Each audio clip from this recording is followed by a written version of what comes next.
Hello guys and welcome to my channel Take It to Canada. In today's video, I'll be discussing a very important thing. The reasons behind a PR application getting rejected.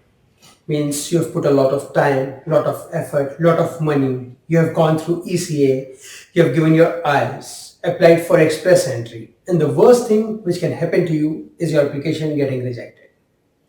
There are a couple of reasons because of which most of the PR applications get rejected. Before starting this video, I'll just request you all to please hit the like button and share my channel and make sure to subscribe it as well. Without wasting any time, let's dig in.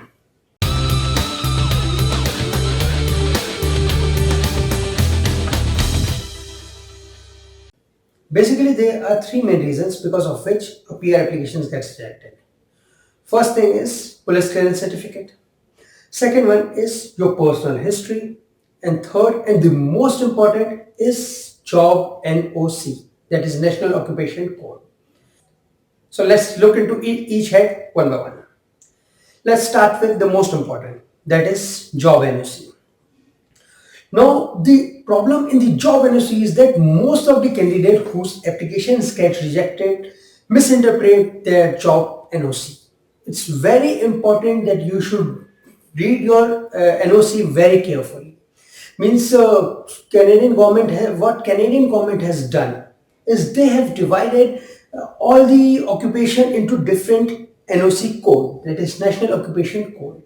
So as per your roles and responsibility, you must identify a NOC which best fits your role, and then you are supposed to mention that NOC while filling an express entry form. So make sure that you should go through those roles and responsibility mentioned in the job NOC very carefully. Read the summary of that NOC very carefully, because it's very necessary that your roles and responsibility matches the NOC, the roles and responsibility mentioned under that specific NOC, and to the summary as well. Means it's supposed to be at least 70 to 80%. Your NOC should be matching, means your roles and responsibility in your organization should match at least 80% to the NOC mentioned, roles and responsibility mentioned under your NOC. If it's not matching, then it's not your NOC. You have to be very careful while selecting your NOC. And make sure that your reference letter should be having those roles and responsibility as mentioned in the NOC code, under the NOC code. But it should not be just the same. You can't copy paste the roles and responsibility mentioned under the NOC in your reference letter. You have to be you have to come up with your own words. But it has to be kind of, you can say it should be paraphrased. The second thing is your police clearance certificate. Now say if you are having a certain criminal history, then there is a possibility that your application might get rejected. In this case, what you can do, if you have some criminal history and you kind of resolved it, what you can do is you explain that specific problem in your LOE, letter of explanation, and if you are lucky, or if you have sufficiently explained it to the immigration officer in your LOE, and if he is satisfied, there might be possibility that you get a clean sheet.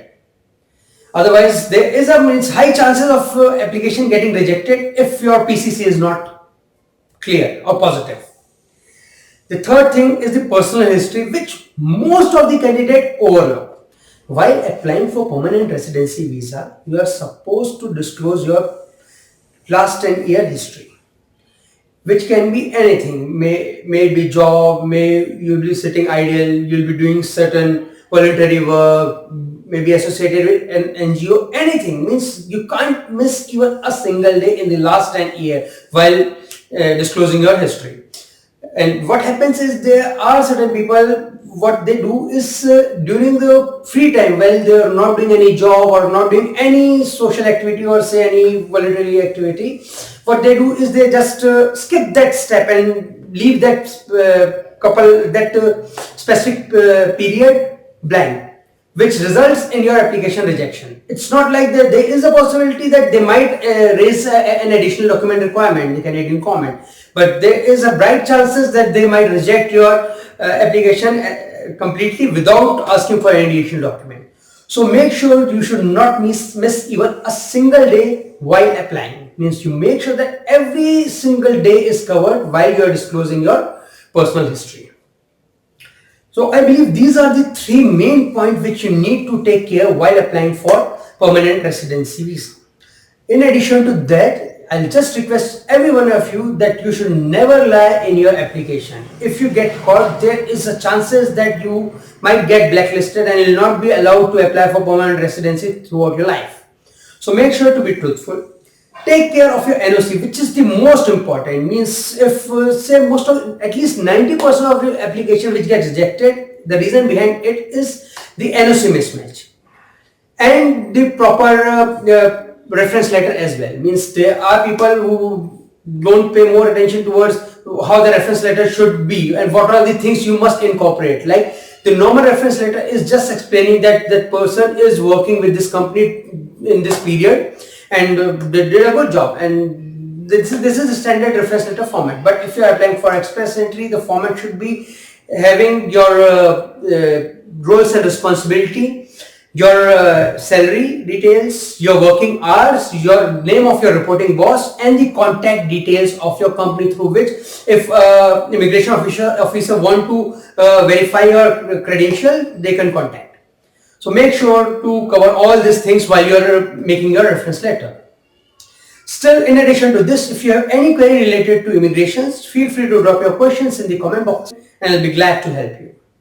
Make sure to subscribe this video and share it so that other people also get benefited from it. Thank you.